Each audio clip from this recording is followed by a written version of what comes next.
Hi, this is Nick the Cat, and I want to show you how to build a water heating solar panel. This was one of my many projects since I returned to the US. First, I built a jig to draw a straight line down a 52-inch long, 1-inch diameter copper tube.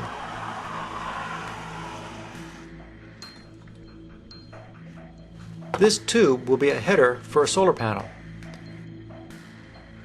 Next, mark that line every 2 inches down the pipe for a total of 21 locations, centered around the center of the pipe. Line up all of your headers and mark all the other pipes identically.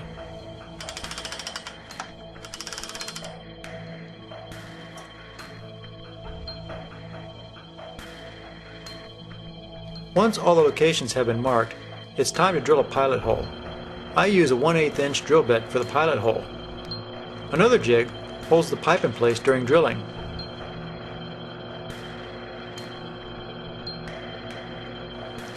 Drill the pilot hole as close to the X as possible in the 21 locations.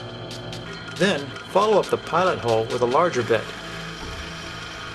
My small copper tube has a 3/8 inch outside diameter. The smaller copper tube is 1/4 inch inside diameter. It is carefully unrolled on the floor to prevent kinks. I use 60-foot rolls because it divides perfectly by 90 inches. The larger diameter tool allows the smaller copper tube to be marked and cut at exactly 90-inch pieces.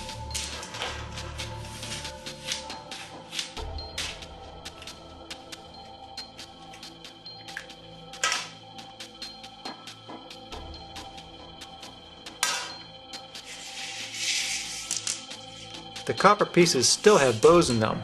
Carefully bend the copper tube as straight as possible. I have found that smacking against a flat surface does a nice job.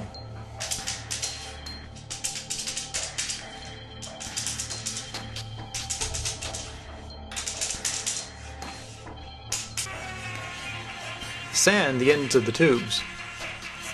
Then cover with solder flux. The fun part is trying to shove each of the small copper tubes into the header pipe. The prior tubes often want to fall back out. Take a look down the copper pipe and verify all the tubes go in far enough, but not too far. If they go in too far, they won't reach the other header. Solder the copper tubes into the header. Be sure the header is hot enough or you won't get a good solder joint.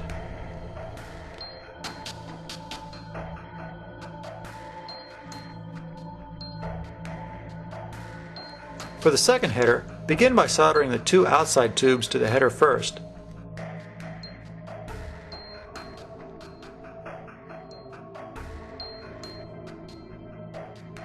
After they've cooled, then shove the rest of the pipes in place.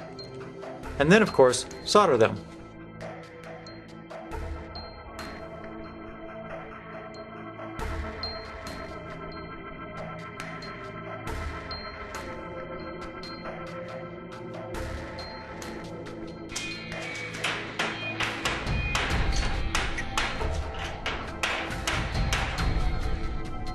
Soldering headers indoors is okay, but the next step, soldering 5/1000 inch thick copper sheet to the copper tube, is best done outside due to the amount of smoke you will create. Press the copper sheet securely against the copper pipe. I have found 3/4 inch black iron pipe did a reasonable job. Have lots of solder available. I use 50/50 lead-based solder for this part of the project. I also use a water-based flux for this part of the project. This jug was good for about 3 solar panels.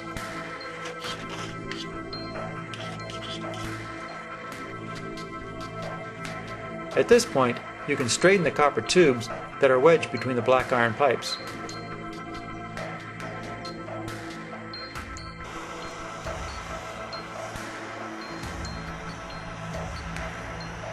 You will spend about an hour soldering the copper sheet to the pipes. The soldering process causes the copper to ripple. This is fine. The other side of the sheet is the face of the panel. I sandblasted the face of the panel to roughen up the surface for painting. I used Rust-Oleum high-temperature paint without a primer and sprayed the face of these panels. I let the panels hang in the basement for about a month to let them off-gas before putting them into the boxes.